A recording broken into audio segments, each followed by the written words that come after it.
بسم اللہ الرحمن الرحیم الحمد للہ رب العالمین والعاقبۃ للمتقین والصلاة والسلام علی اشرف الانبیاء والمرسلین ومن تبعهم بإحسان وایمان الی یوم الدین وبعد۔ سورۃ البقرہ آیت نمبر 285 اعوذ باللہ من الشیطان الرجیم آمن الرسول بما انزل الیہ، رسول صلی اللہ علیہ وسلم ایمان لے آئے اس چیز پر جو ان کی طرف نازل کی گئی، من ربہ، ان کے رب کی طرف سے، والمؤمنون، اور مومن بھی ایمان لے آئے، کل آمن باللہ، ہر ایک ایمان لے آیا اپنے رب پر، وملائکتہ، اور اللہ کے فرشتوں پر، وکتبہ، اور اس کی کتابوں پر،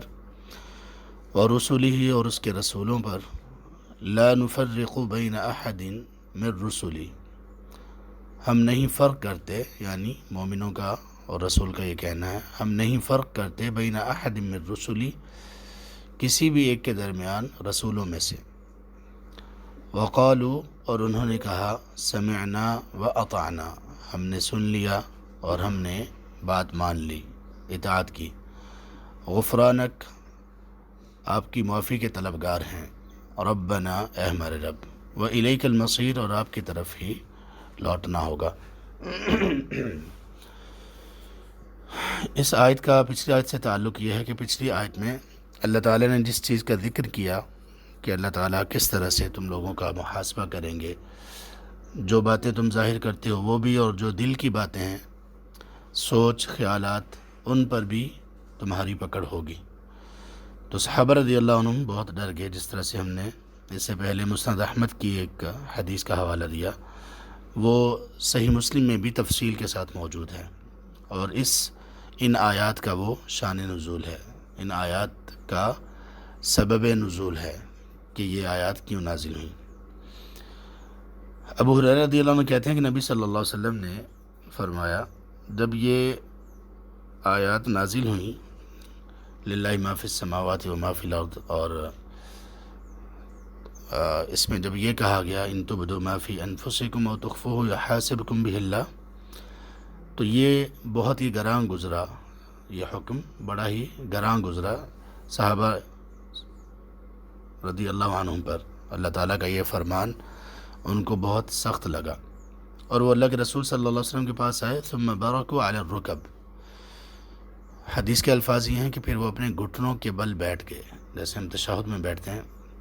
اس طرح گھٹنوں کے بل بیٹھ جانا، اس طرح سے وہ گھٹنوں کے بل بیٹھ گئے، ایڑیاں کھڑی کر کے گھٹنوں کے بل بیٹھنا، اور انہوں نے کہا کہ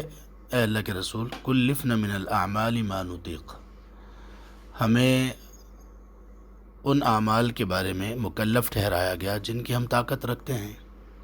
جیسے نماز ہے، روزہ ہے، جہاد ہے، صدقہ ہے، تو یہ سب چیزیں ہم پر فرض کی گئیں، ہمیں مکلف ان کے کرنے کا ٹھہرایا گیا، ان کی ہم طاقت رکھتے ہیں، لیکن اے اللہ کے رسول، آپ پر ایک ایسی آیت نازل کی گئی ہے کہ ہم تو اس کی طاقت ہی نہیں رکھتے۔ تو تب اللہ کے رسول صلی اللہ علیہ وسلم نے فرمایا کہ کیا تم لوگ بھی وہی بات کہنا چاہتے ہو جو تم سے پہلے دو اہل کتاب نے کہی، یعنی دو لوگوں نے کہی جن کو کتاب دی گئی، انہوں نے کیا کہا، سمعنا وعصینا، ہم نے سن لیا اور ہم نے نافرمانی کی،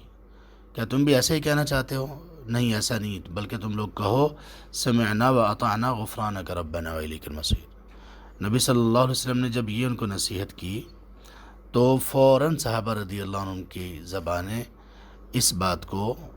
پکارنے لگیں، اس بات کو کہنے لگیں، اور فوراً وہ اس بات کے سامنے عاجزی اور انکساری کے ساتھ مطیع اور فرمانبردار ہو گئے۔ جب یہ صحابہ رضی اللہ عنہ کا رویہ اور یہ عاجزی، انکساری اور یہ اطاعت دیکھی، باوجود اس کے کہ وہ یہ بات بڑی گران تھی، بہت سخت اور بھاری تھی، لیکن جب انہوں نے یہ سمعنا واطعنا غفرانک ربنا والیک المصیر کہا، تو تب اللہ تعالیٰ نے یہ دو آیات نازل کی، اور اس میں ایک تو یہ بتا دیا، لا یکلف اللہ نفسا الا وسعها، کہ کسی کو بھی اس کی طاقت سے بڑھ کر تکلیف نہیں دی جائے گی، اور دوسرا اس میں یہ بھی سکھا دیا کہ اللہ تعالیٰ سے معافی، درگزر، اور اللہ تعالیٰ سے مدد کیسے مانگنی ہے۔ اور یہ سکھانے کے بعد نبی صلی اللہ علیہ وسلم نے فرمایا کہ اللہ تعالیٰ نے یہ فرمایا کہ جو بندہ میرے پاس جو بندہ بھی ان آیات کو پڑھے گا اور اس میں جو جو دعائیں کرے گا وہ اس کے لیے ہیں، یعنی میں ان کو قبول کروں گا۔ تو یہ تو اس کے شان نزول کے سلسلے میں یہ حدیث ہے۔ پھر یہ دو آیات، ان کی بڑی خاص اہمیت ہے اسلام میں، ان کی خاص فضیلت ہے، بہت ساری خاص باتیں ان دو آیات کے ساتھ جڑی ہوئی ہیں۔ اور رات کو نبی صلی اللہ علیہ وسلم نے فرمایا کہ جو شخص من قرأ بالآیتین من آخر سورۃ البقرہ فی لیلۃ کفتاہ، جس شخص نے رات میں سورۃ البقرہ کی آخری دو آیات پڑھ لیں وہ اس کو کافی ہو جائیں گی۔ کافی ہونے کا مفہوم یہ ہے کہ اللہ تعالیٰ کی رضا حاصل کرنے کے لیے کافی ہو جائیں گی، گناہوں کی معافی کے لیے کافی ہو جائیں گی، اللہ کے سامنے عاجزی ان کی ساری ظاہر کرنے کے لیے کافی ہو جائیں گی، اللہ تبارک و تعالیٰ سے اپنے گناہوں کی غلطی، توبہ، استغفار ان کے لیے کافی ہو جائیں گی، اور ہر اعتبار سے، ہر شیطان کو پچھاڑنے کے لیے اور ہر شریر کے شر سے بچنے کے لیے یہ دو آیات کافی ہو جائیں گی۔ لیکن اس کا مطلب یہ ہے کہ ان آیات کو معنی اور مفہوم سمجھتے ہوئے پڑھا جائے اور اللہ تعالیٰ پر یقین رکھتے ہوئے پڑھا جائے، تو پھر ہر ناپسندیدہ چیز کے خلاف یہ دونوں آیات کافی ہو جائیں گی۔ امام نووی رحمہ اللہ نے کا فتح ہو کا مطلب یہ کیا، جو آپ صلی اللہ علیہ وسلم نے فرمایا کہ جو رات میں پڑھے گا کا فتح ہو، یہ دو آیات اسے کافی ہو جائیں گی۔ فرمایا کہ کا فتح ہو المکروہ فیہا، اس رات میں جو ناپسندیدہ باتیں ہیں جس سے آدمی ڈرتا ہے، ناپسند کرتا ہے، ان سے یہ کافی ہو جائیں گی، یعنی ایک حفاظت بندے کو ان کی وجہ سے مل جائے گی۔ ایک یہ خاص بات ہے ان دو آیات کے متعلق۔ اس کے علاوہ ایک اور خاص بات بھی ہے، وہ یہ کہ نبی صلی اللہ علیہ وسلم نے فرمایا، یہ بھی صحیح مسلم کی حدیث ہے، آپ نے فرمایا کہ جب معراج کی رات مجھے سدرۃ المنتہا لے کے جایا گیا، اور یہ سدرۃ المنتہا کہاں پر ہے؟ یہ 7ویں آسمان پر ہے۔ تو وہاں پر جو چیزیں زمین سے چڑھتی ہیں وہ وہاں ان کی حد ہے، بارڈر لائن ہے، اس سے آگے نہیں جا سکتے، کوئی بھی فرشتے بھی کوئی بھی آگے نہیں جا سکتے۔ اور اس کے اوپر کیا جہان، کیا کائنات، کتنے فرشتے، کیا ہے، کوئی نہیں جانتا، لیکن وہ اوپر والے سدرۃ المنتہا سے نیچے نہیں آ سکتے، اس لیے اس کا نام رکھا گیا کہ منتہا، جہاں پر انتہا ہو، آخری منزل۔ اوپر والوں کے لیے بھی یہ ہے، درمیانہ سٹاپ ہے، اور نیچے والوں کے لیے بھی وہ ہے۔ وہاں پر جب لے جایا گیا، اور یہ جن کی طرف اشارہ اللہ تعالیٰ نے سورہ النجم میں کیا، اذ یغشی السدرۃ ما یغشی، یہ کہہ کر، تو اللہ کے رسول صلی اللہ علیہ وسلم نے فرمایا کہ وہاں 3 چیزیں ان کو ملی، 3 چیزیں ان کو عطا کی گئیں۔ پہلی چیز الصلوات الخمس، 5 نمازیں یہ فرض کی گئیں، یہ عطا کی گئیں۔ تو یہ نمازوں کی بھی اس میں اہمیت اور فضیلت ہے کہ باقی تمام چیزیں اللہ تعالیٰ نے زمین پر فرشتے کو بھیج کر یا وحی نازل کر کے فرض کی، لیکن نماز فرض کرنے کے لیے اللہ کے رسول صلی اللہ علیہ وسلم کو آسمانوں پر بلایا۔ تو نماز کی عظمت کے سلسلے میں یہ بات بھی بیان کی جاتی ہے۔ اور دوسری چیز جو عطا کی گئی، فرمایا خواتیم سورۃ البقرہ، سورۃ البقرہ کی آخری یہ جو آیات ہیں یہ نازل کی، یہ عطا کی گئی۔ اور تیسری چیز یہ عطا کی گئی کہ جو بھی شخص کبیرہ گناہوں سے اجتناب کرے گا اور شرک نہیں کرے گا تو اللہ تبارک و تعالیٰ اس کو معاف کر دیں گے۔ تو یہ 3 چیزیں وہاں پر عطا کی گئیں۔ تو اس میں خاص طور پر جو یہاں مطلوب ہے وہ یہ 2 آیات ہیں سورۃ البقرہ کی، یہ 2 آیات تب وہاں پر نازل کی گئی۔ اس کے علاوہ ایک تیسری خصوصیت بھی ہے ان 2 آیات کی، وہ یہ ہے، نبی صلی اللہ علیہ وسلم نے فرمایا، یہ بھی صحیح مسلم میں حدیث ہے، ابن عباس رضی اللہ عنہ کہتے ہیں کہ ایک مرتبہ ایسا ہوا کہ جبریل علیہ السلام نبی صلی اللہ علیہ وسلم کے پاس تشریف فرما تھے، جبریل علیہ السلام، کہ اچانک سمع نقیضا من فوقی، نبی صلی اللہ علیہ وسلم نے ایک آواز سنی، بہت نمایاں، وہ آواز ایسی تھی جیسے کسی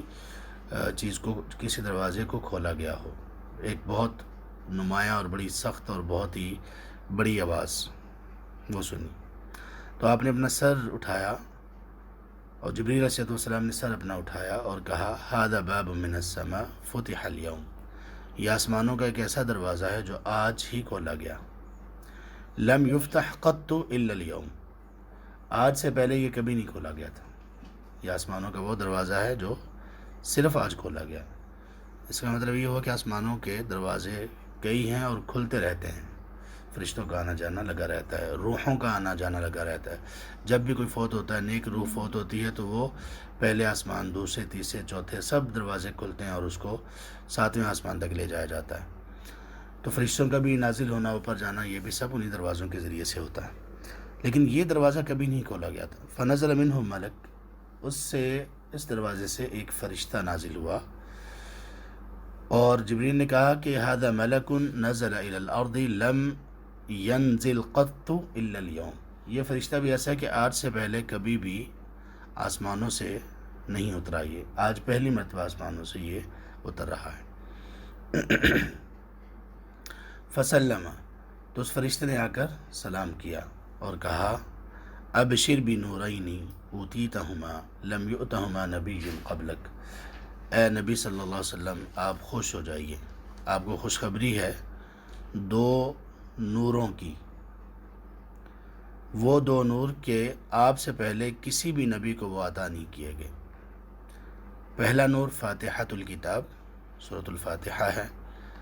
اور دوسرا نور وخواتیم سورۃ البقرہ، سورۃ البقرہ کی اختتامی آیات، یہ 2 آیات۔ پھر انہوں نے کہا کہ لن تقرأ بحرف منہما الا اعطیتہ، کہ آپ یہ دونوں جو نور ہیں، ان کا آپ ایک حرف بھی نہیں پڑھیں گے مگر وہ آپ کو عطا کر دیا جائے گا۔ یعنی جو ان میں ہے وہ آپ پڑھیں گے، کہیں گے، جو دعائیں ان میں ہیں آپ وہ کہیں گے تو حرف بحرف آپ کو وہ عطا کر دیا جائے گا، مل جائے گا۔ سورۃ الفاتحہ میں ہم پڑھتے ہیں اہدنا الصراط المستقیم صراط الذین انعمت علیہم،